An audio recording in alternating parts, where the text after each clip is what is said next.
All right, y'all. Episode 61 of Enemy of the State's Dank Pod-Stash is, you guessed it, another banger. Before we jump in with Greg Papanicolas, I know I asked him, that's not how you say his name, but I had to do it at least once in this episode. Before we jump in, we have a special offer for our listeners from friend of the show, author and content creator Shane Radliff of Liberty Under Attack Publications. Take 10% off your order at Liberty Under Attack using coupon code DANK10, that's D-A-N-K 10, at libertyunderattack.com. There you can find books focusing on self-liberation, freedom strategy, solutions, and more. His current books are #Agora, Second Realm Book on Strategy, Ben Stone's Sedition, Subversion, and Sabotage, and Shane's very own Vanu, A Strategy for Self-Liberation, as well as Brushfire, a libertarian thriller by Matt Wotecki, who is a guest who will be on the show in the coming weeks. That's also a good episode. Already pre-recorded it. You're going to love it. But check out libertyunderattack.com for those books, also assistance to new authors throughout the publishing process, editing, proofreading, formatting for Kindle, paperback, and more, full-service audiobook productions. That's Liberty Under Attack Publications. Share your story, find your freedom. Got to shout out Bad Moon Hemp. Check out badmoonhemp.wordpress.com. It's your one-stop shop for all your handmade hemp needs. I use their beard oil and beard balm, and they're amazing. Another shout-out, friend of the show, former guest Shane Hunter, a.k.a. The Abrasive Entrepreneur. Get yourself over to abrasiveads.com and opt in for a free first training from the man himself on Maslow's hierarchy of needs tied into marketing. This is valuable stuff that you can't go without if you're looking to market your content. That's abrasiveads.com. Now enjoy the Pod-Stash. Enemy of the state. An enemy of the state. Enemy of the state. Dank Pod-Stash. You're listening to Enemy of the State's Dank Pod-Stash. Check out thedankpodstash.com to find every episode of the Dank Pod-Stash, links to support the show via our BitBacker and Patreon, Dank Pod-Stash merchandise, and much more. If you'd like to advertise on the Dank Pod-Stash, email us at dankpodstash@gmail.com.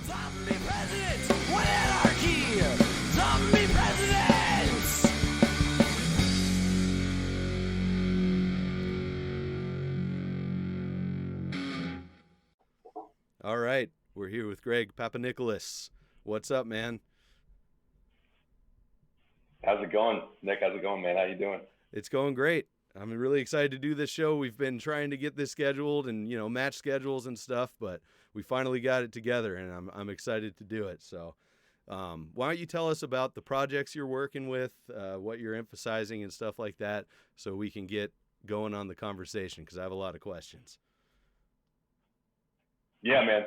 So most of the I guess the anarchists in the community would know me from anarchy lifting. I started off as just kind of a brand on a T-shirt. I saw how the A looked on a bent bar, and I was like, oh, that's cool. Let me slap it on a T-shirt and see how it looks and see the reaction I get. And people liked it. They liked the design or whatever. But then as I started to look at it from a different point of view, I figured what I want to do, for the community was much more than just, design a bunch of T-shirts. So the message behind it was a little bit more about freeing your mind, and the sport that I was involved in, still kind of am, was powerlifting, and it's probably one of the most free-oriented sports that there is, because you get to choose whatever federation, and a lot of people aren't as, I guess, worried about, what goes into your body. So there's federations that allow, testosterone and allow, different compounds or whatever. You can, train and compete against other people that are, taking compounds too. So it's like, there's no governing body for that, like there is in the Olympics for, say, Olympic lifting. So, and it's still kind of niche. It's still kind of like us. We're like the dude in the corner looking over going, I don't want to do that, and I don't want you to bother me. So I'm just going to, focus on my individual goals and train and live how I want to live. And initially that's how it spoke to me. And that was kind of my message going forward, and really helping others achieve the same amount of success that I had. And then it morphed into, the coaching, which I did coaching pro bono for people in the gym, just looking for me to help them. And then I was doing it a little while for kids in special education. Oh, cool. I was at a special education school for a long time, and worked with kids that just needed to move around, because these were the type of kids that didn't really get out a lot. They were sitting inside playing video games, and they hated school. So it's like, what do you do? So I was helping them for a while, and it just kind of morphed into a service, and ever since then the business has taken off and just done great things, and got about, I'd say about at this point 17 clients. Everybody's doing well, losing weight, getting strong. So that actually was my sort of project Sparta, but I kind of pieced it together with like a men empowerment type of project that I do on the side, which is a Facebook group. And generally for that, it's more questions and kind of putting guiding questions out there for men. Of course, it's closed off to women, so I got a lot of feedback on that. Yeah. Originally, and so it certainly was a big part of the whole presentation, with not only helping men physically in their physical endeavors, but also in just in general spiritual and uplifting ways that can help them succeed in life in any other endeavor. I've been married for, I guess, 15 years now, so I have some insights to kind of keep the relationship together and communicate better. So that's kind of where that idea came from. So a couple of projects. Yeah. It sounds forward. Helping people with their whole lives through the anarchy lifting or Project Sparta and stuff. That's great. You said when you first started describing everything there, so people can compete whether they're on any what is it, like testosterone. What about actual steroids and stuff like that? Yeah, so a couple of the federations that do a little bit more, I guess they've been around for a little longer. Well, actually, there's a bunch that have been around for a little while, but there's a couple IPAs been around for a while, and so that's not drug tested.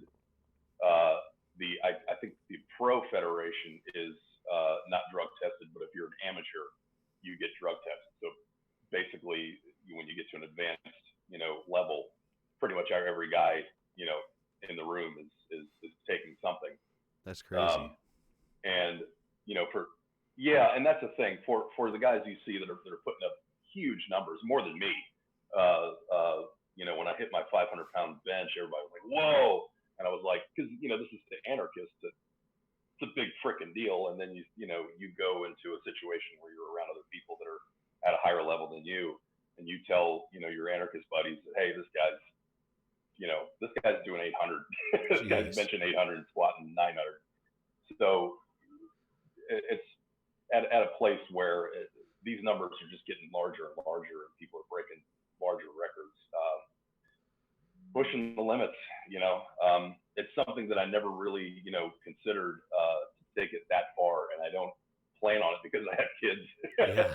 And I don't want to do it for the sake of just a record in a book. I want to do it for health reasons, and meet some goals in the process, but still want to be able to roll around and play and hang out with my kids. And I know that I was making everybody in my family panic, including my wife, when I would put that much weight up. Sure. I had to slow down eventually. Well, so you do have those federations. Just having people compete clean versus, I guess, quote, not clean. Mm-hmm. It reminds me of that meme about the Olympics where they're saying, you know what, fuck it, let everybody juice up. I want to see what the craziest shit people can do is. Because that kind of, let's max out this body with everything we can and see what they're capable of. It seems super dangerous, though. When I was working in mining in Arizona a few years ago, and I was lifting with some guys, and I stopped after a while because they were all taking different steroids, and one guy put up 500 after I don't know, maybe Right. 3 months of lifting, and then he tore off like his whole bicep, it seemed, or something Yeah. right there. It was disgusting. I was like, wow, glad I wasn't doing that. Yeah. It could get, when you're under that much pressure, and the bones and the ligaments and the joints and just everything that you're putting your body under is at great risk. And I think that's why a lot of people do it in the sport. It's just that sort of thrill of being under that pressure. Now, luckily, nothing's happened to me, but that doesn't mean that something can't at the same time. So I'm always cognizant of, the people around me, training partners or whatever, that Sure. can be there to spot me. But not only that, they have insight into, how hard I'm pushing, and then they can scale me back, or if they see something I shouldn't be doing, then they can tell me. But yeah, I mean, competing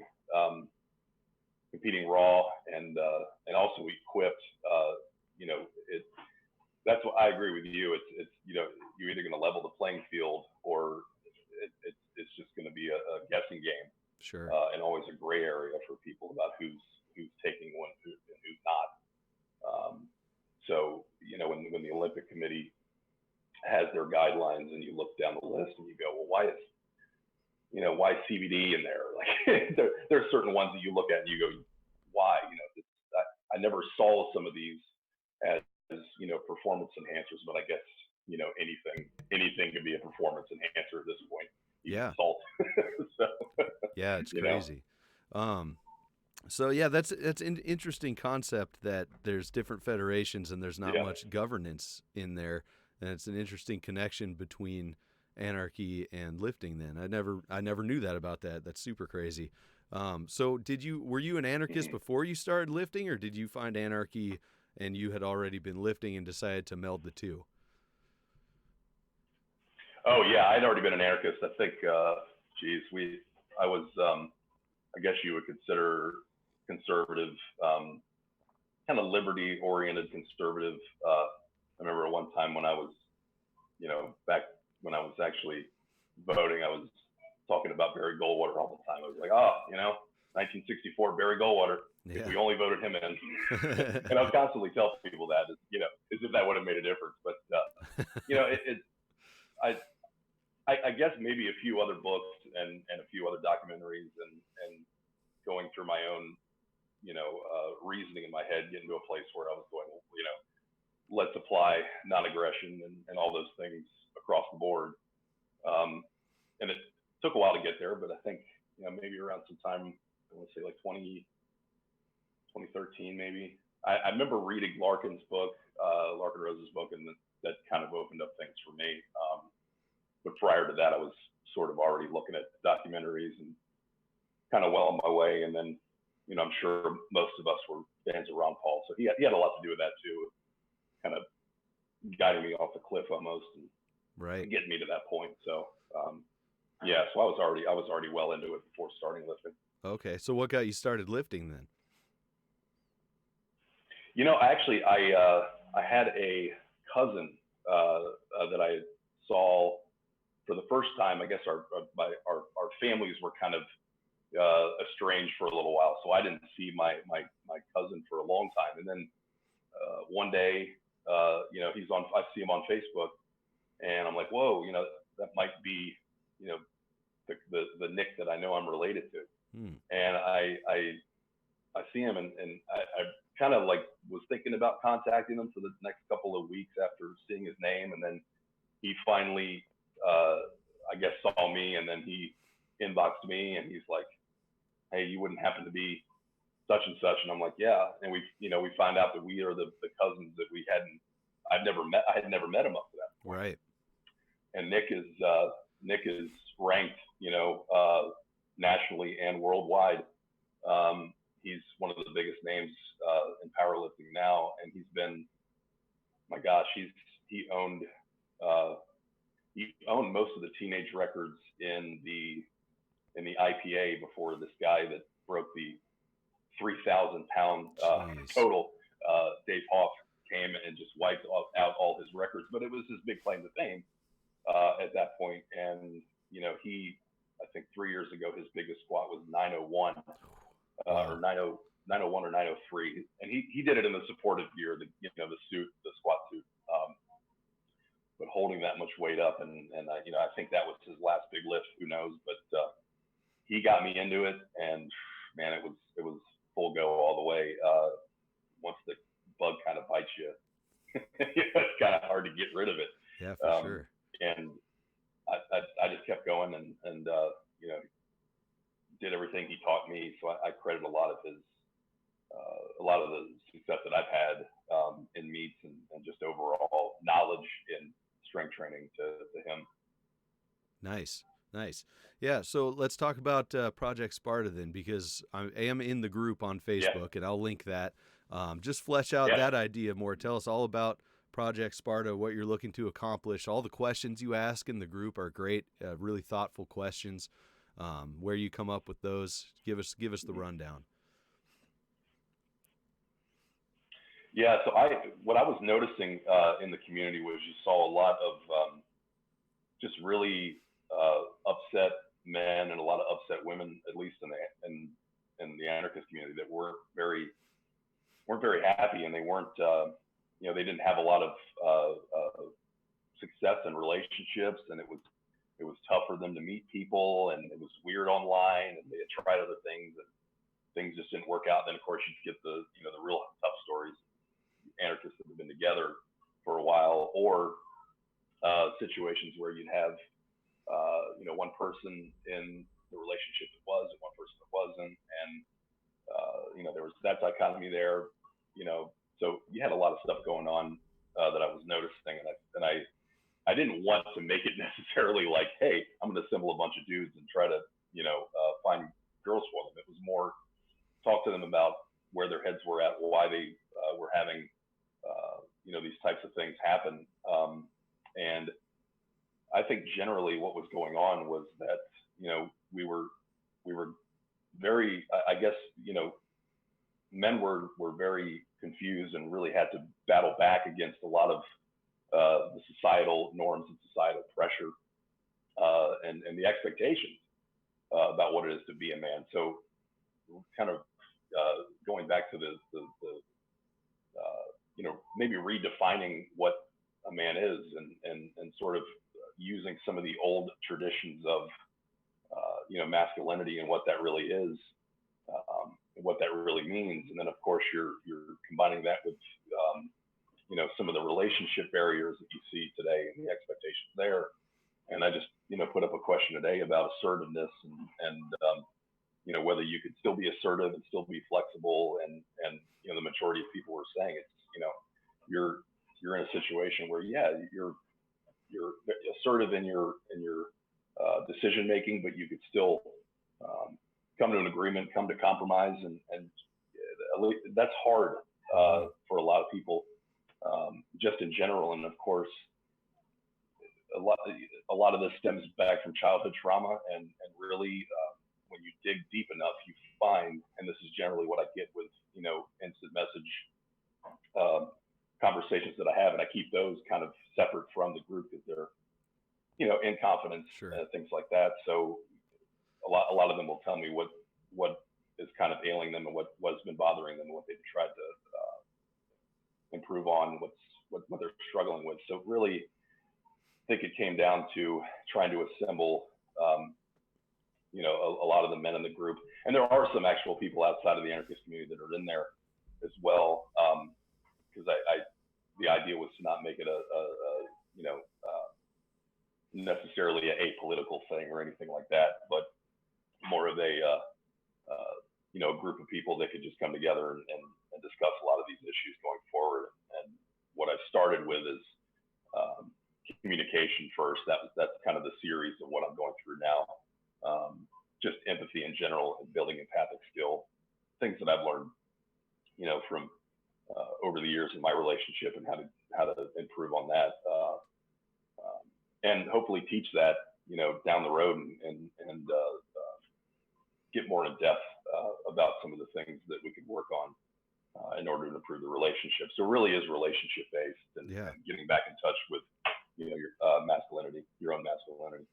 Yeah, that's important. And it seems like whenever this healthy way of addressing it comes up, there's people that come out of the woodworks saying, you know, men's problems aren't real problems, things like that. Or there's other groups who are more marginalized or oppressed and things like that. It's really ridiculous comparisons, because different problems are separate. You know, they have different solutions, different things that need to be addressed, but people love lumping them in. So do you even respond to that when people bring that up, when they're saying that you're trying to squash a non-existent problem, or how do you respond to that when people are attacking you for trying to help men build themselves up?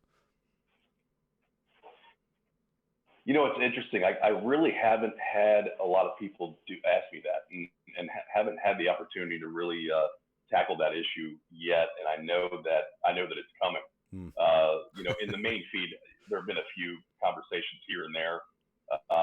You know, and obviously it's probably a product of having really just a sounding board for you know, nothing but liberty people on my Facebook. So that might be why. But the people that have you know, addressed that, you know, a lot of times I'll bring up a lot of the state's issues and how, you know, men are treated by the state. So it's really, you know, an effort to you know, ensure that there's a lot of oppression there with and when the state, you know, intervenes, at least with the courts and things like that, how they side a lot of times not with the men.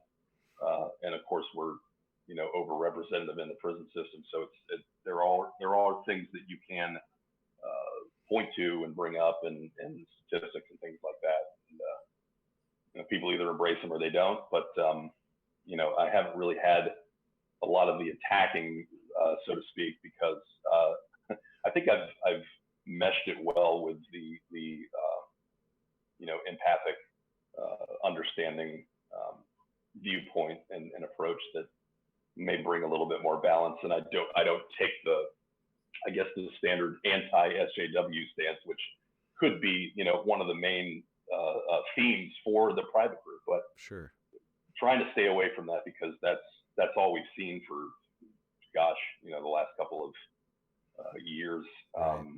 And I kind of wanted to stay away from that just because we have people for that already.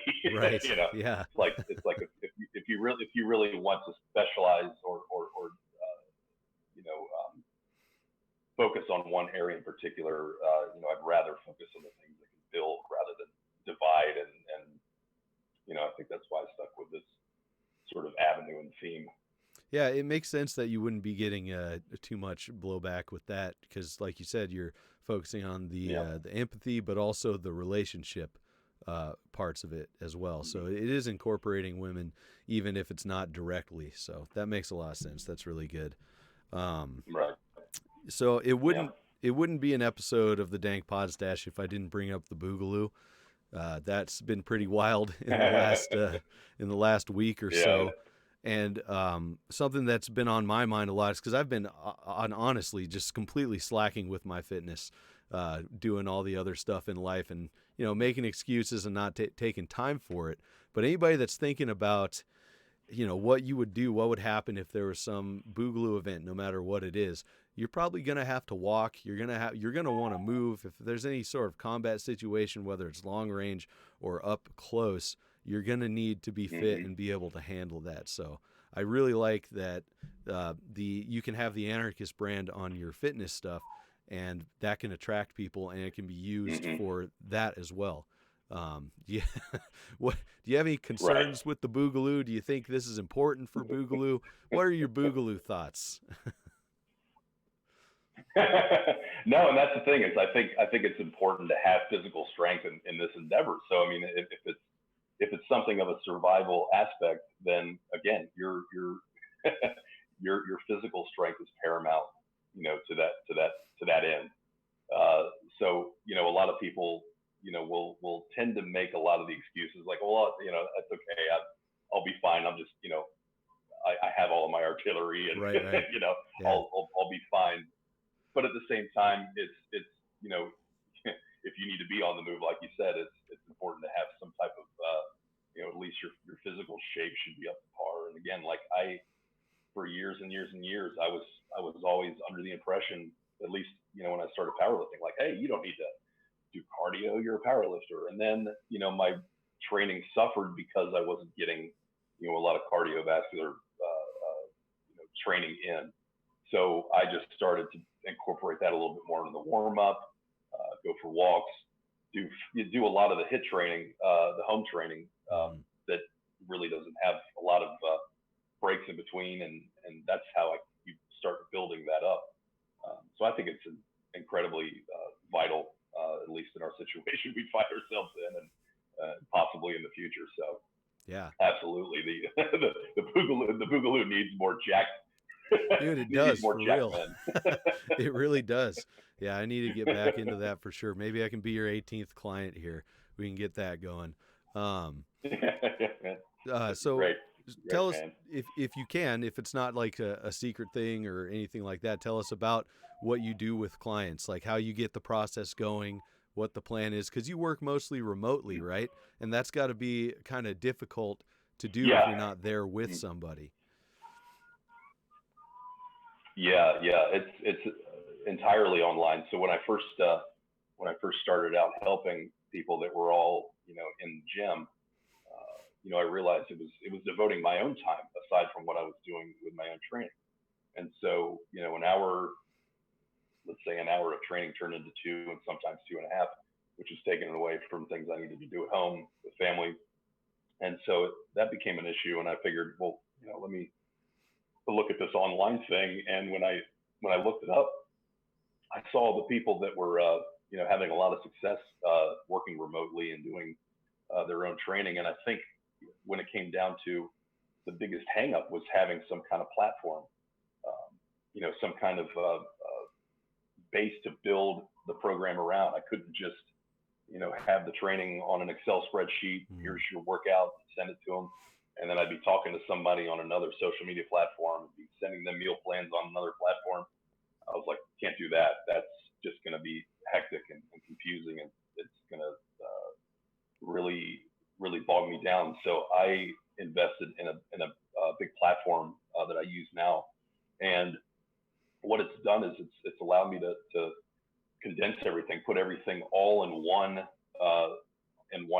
and essentially everything is right there for tracking your own body stats, your meal plan, even the training. So, and the training has the workouts have the video tutorial on how to do every exercise that I incorporate. So it's basically an all-in-one and so worth it. And I'm glad that I invested in it, because it's turned my business around just from the sake of making it easier for my clients to, just have a one-stop shop and go into their phone and have everything prepared for them.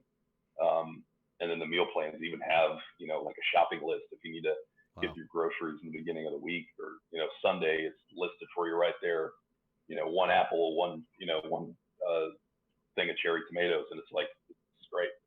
So having that as a organized place for my clients to utilize has been huge. And when I start them out, usually I know their health history, obviously, and then I'm always been big on the micronutrients, having that as sort of a baseline at the bottom, so and work up with your macros. So you start off with making sure that every they're getting vitamin D, and they're getting B12 and iron, zinc, and all the other minerals that are necessary. Make sure they're getting enough salt. And a lot of times that's where most people lack in these diets is there's one area where they're incredibly deficient, and that's going to affect training.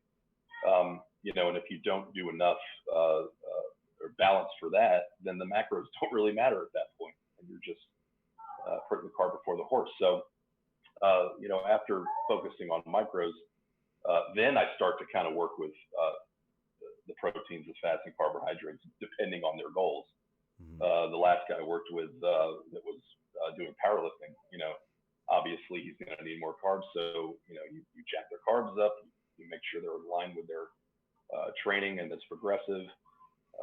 And, you organize your program over that. That's totally different from somebody who's trying to lose weight. So sure.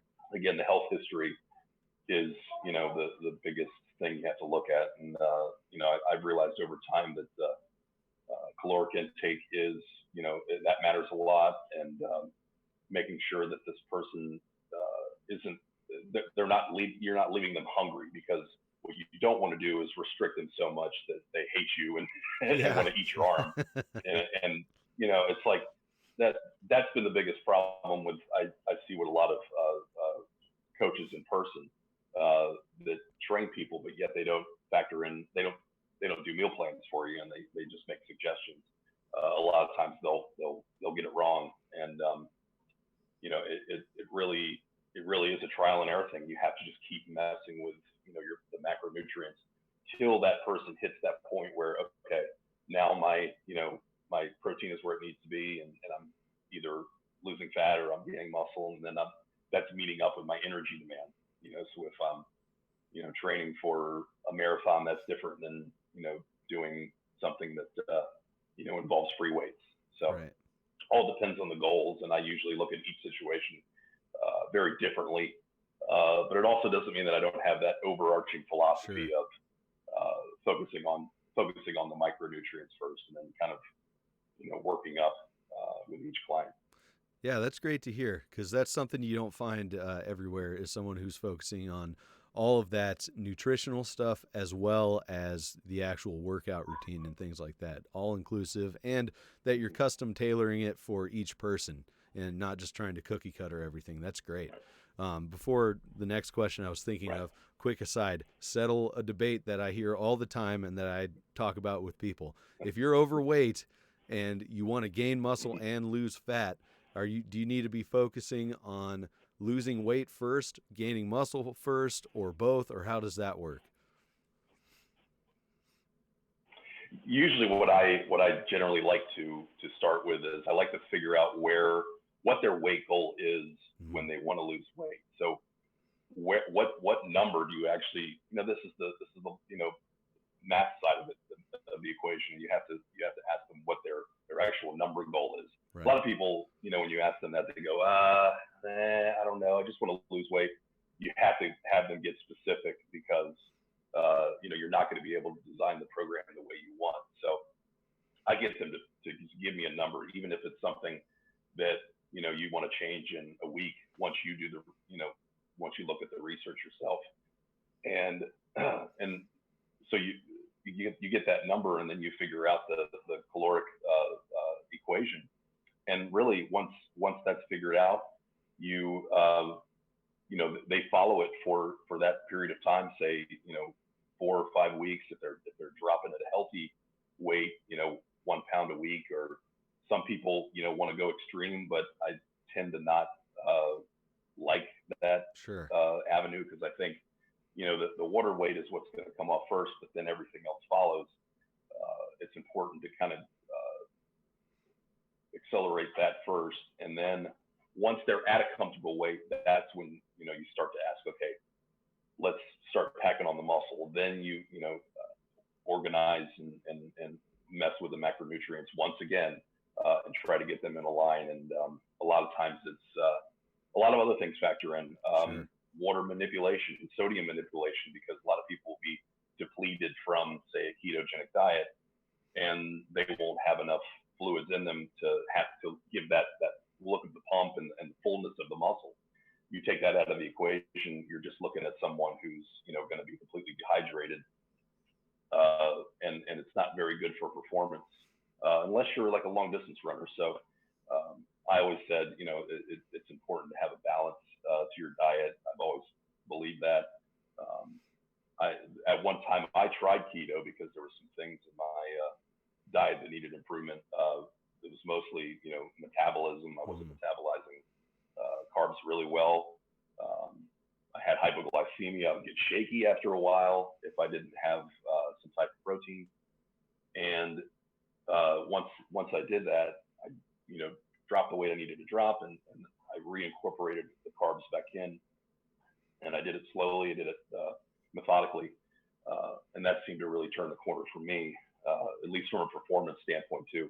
Because before it was with powerlifters, pancakes, pizza, and all the bad stuff. carbs in, carbs out, more for fuel and not for quality. So I finally figured out that equation, and that's generally what I like to do with clients, is focus on the weight loss first, and then focus on gaining muscle. Not that they cannot happen simultaneously. And this is the part where it gets interesting, because I'll have people that tell me, not my own clients, but there's been a couple occasions where guys that I train with that have clients as well, they'll say, man, my client got really discouraged when they saw their body fat increase, even though they were dropping weight and putting muscle on. Right. And then you have to explain to them that that's a percentage body fat. That's not your actual weight, increasing as the pounds come off. It's, if you're adding muscle, then your body fat is going to change as a percentage of your total mass, sure, your total body mass. So it does tend to correct itself eventually, and that's not always the case with people. But eventually you get to a place where you're at your ideal weight, and then you start putting on some muscle, and really at that point, it's a lot of it is built in the kitchen. And a lot of people think it's all going to be done in the weight room, but really it is all about eating. Right. And the exercising is like, it's the tearing down of the muscle, and we're just repairing it with the food. So, if we don't eat the food, it's going to continue to suffer. And if we're under supplementing, or we're not getting the calories in, your body's going to be feeding off of itself, and you're going to be holding on to the fat, right, instead of actually burning it. So. Crazy. Yeah. Okay. That was a longer answer, but Yeah. definitely in depth to where I wanted it for the question. That was great. Yeah. So as far as having more jacked dudes in the Boogaloo, that's something I've thought about too. If you want to get big and bulky and strong, right, and something goes down to the point where maybe you don't have obviously as easy access to good food, grocery stores, things like that, how is there a way to keep it sustainable? Or are you just going to have to face that you're going to lose some muscle if you're in a pretty dire situation for a long amount of time? Yeah, it's interesting you say that, because I think what normally would occur in a situation like that is you want to keep your sodium up, because again, that's a mineral that gets kind of shoved to the side, and we were brought up that sodium was bad, that, right, low salt everything, and it's like, this has always been a performance enhancer. It's always been something that's supposed to stimulate your liver, and so I think if something has good sodium in it, you can keep it. Obviously, it preserves for a lot longer. You can keep it, on the shelf, and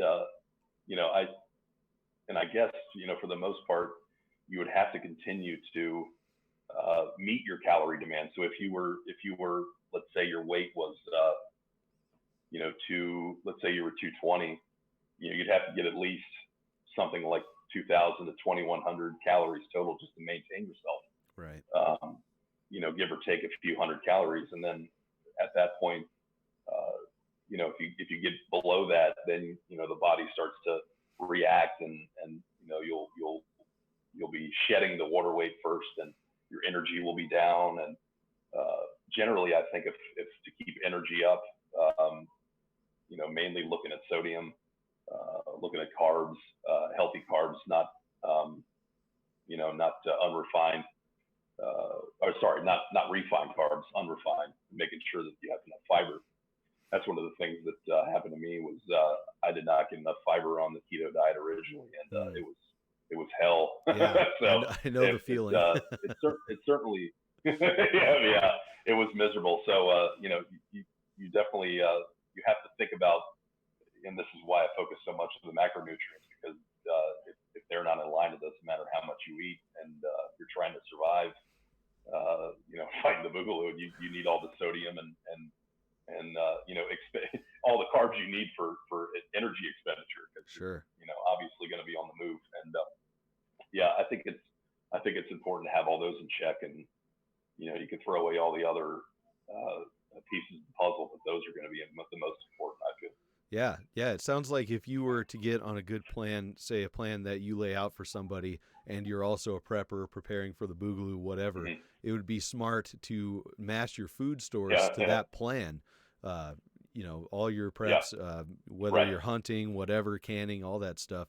I'm sure it'd be pretty easy to stock up Mm-hmm. according to your eating habits that you need to maintain. Yeah, yeah. Actually, I work, I'm continuing to work with a guy who he drives the freighter truck. Yeah, He that's a totally different avenue to go down too, because then you're thinking, okay, on the road all the time, not able to get out as much and move around. So what do you give that person? And generally, what I had to do at the start was look at what was available in some of these truck stops, look at the caloric content, look at the label, and go, okay, well, this wouldn't be a good idea, but this is, and this will keep you satiated. You won't get as hungry, and then recommend that. And a lot of that, every situation is different, and it seems as though people that are advised to do all this cookie cutter stuff are just really not doing enough educating for themselves and their clients. And I feel if it's necessary, for somebody in these dire situations sometimes, or in these extreme situations, I worked with a bodybuilder too, female bodybuilder, way back. This is before I was doing the online thing. And all that was at the end was just all salt, watching water. I mean, it was like wow. nothing that was going into her body really mattered. It was just the salt intake and the water was either making everything expand in her or shrink. So it was that was the key into me going down the avenue of, okay, how important really are these minerals? Yeah. And then once I found that out, I said, okay, this has to be where I start. And it truly has sort of transformed my philosophy as far as where to maximize somebody's performance and potential. Yeah, I've seen the results that the over-the-road trucker, I think he's a mutual friend of ours on Facebook, the results he's having, and that's super inspiring. Yeah. It's awesome. That's great to Yeah. see. Yeah. I really like your emphasis on nutrition, because that's just for me, not necessarily even for the interest of the show, but that's what I've been trying to find the most, is somebody with emphasis on nutrition, or even just information, because there's so much different so many different ideas and plans and all that stuff out there. So that's obviously really important. It's good that you're doing that. Mm-hmm. What took you down the nutrition path? Well, honestly, what happened was right after keto, I was looking at what I was doing wrong. And a lot of what I was doing wrong was I was under supplementing in certain ways and over supplementing in other ways. And I got on this, a lot of people might know him. He's a big name bodybuilder, Stan Efferding. He's the Rhino. And Stan was probably the biggest influence, at least in the early times of me getting started as a coach, because everything that he was saying was clicking with me, because that was what had worked before, prior to me, taking these other avenues into powerlifting and into keto. So everything that was happening prior to that, where I feel good muscle pumps and good circulation, good sleep. Sure. That was another thing that was important, which we can get into. But the importance of all that allowed me to kind of see that it was really, everything was holistic about the experience, because if one thing wasn't properly dialed in, then things could easily spiral out of control if you didn't focus on them. So Stan Efferding, and he's been in bodybuilding for, I think he just got his pro card not long ago, but he was always in the magazines and always telling people this and that about sleep and this about nutrition. And what surprised me was that he's one of these guys that you think is just like, he's so mountainous and humongous that you're like, oh, you got to be just like cranking your testosterone, and you're like, Yeah. but he revealed on the show, and he like one of these podcast episodes, he showed his like blood panel and the levels and things, and he's like, showing people what he's taking, and it's like, God, that's it. Like, Yeah. I'm looking at that, and I'm like, man, that's not a lot. He just had so many other things dialed in, and he knew, from years of working in, powerlifting and bodybuilding at a high level, what the best things were for his body.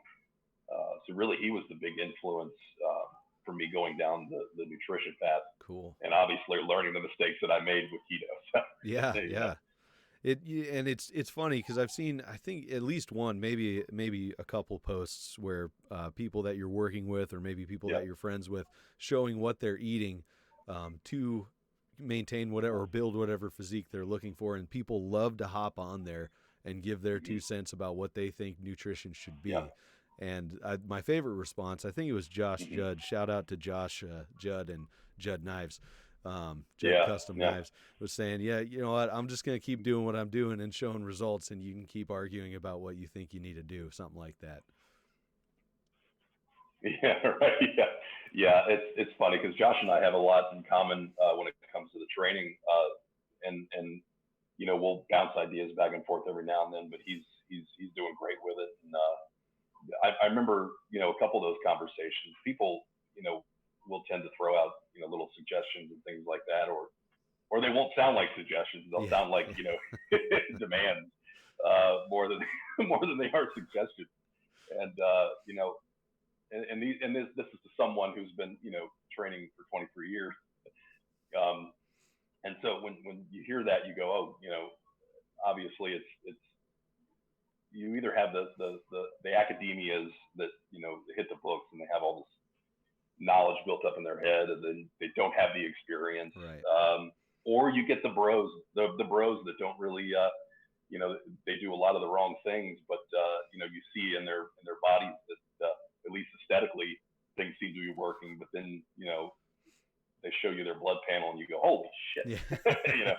So it's, I guess it just depends, but I think, I remember, I think it was a couple of months back, I started suggesting green apples as a pre-workout. Saw that, yeah. And I didn't think, I was just like, well, let me just see if it works. So I started doing that. It got crazy energy, and I was like, I told Josh, and I told all the rest of the guys that I was working with, I got, you have to try this. Like, I don't know what's in the apple, but this, pure trial and error, and it may not work, but just try it. Yeah. So, and it worked. And so, God, a lot of it is just trying to see what works and experimenting. Yeah, absolutely. Yeah. Different for everybody, for sure.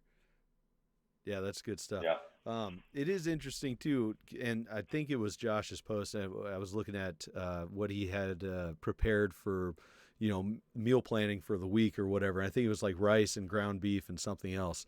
And the main complaint that I saw on there was, you're not getting enough variance. Humans need a varied diet. And that's part of your micro versus macro approach to this, though, right? Is you're looking at the micronutrients, and it doesn't, well, I guess it matters what's in there, but if he's hitting that, that's what matters, right?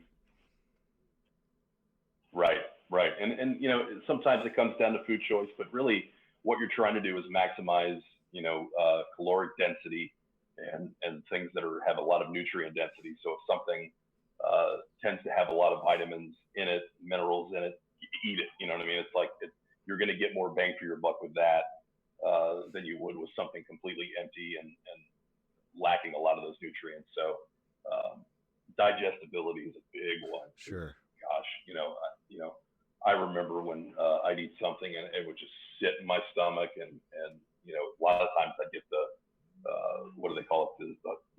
Heartburn, but I would have that issue of like, indigestion. I had to chase it with milk and things like that. Sure. Like, man, this is awful.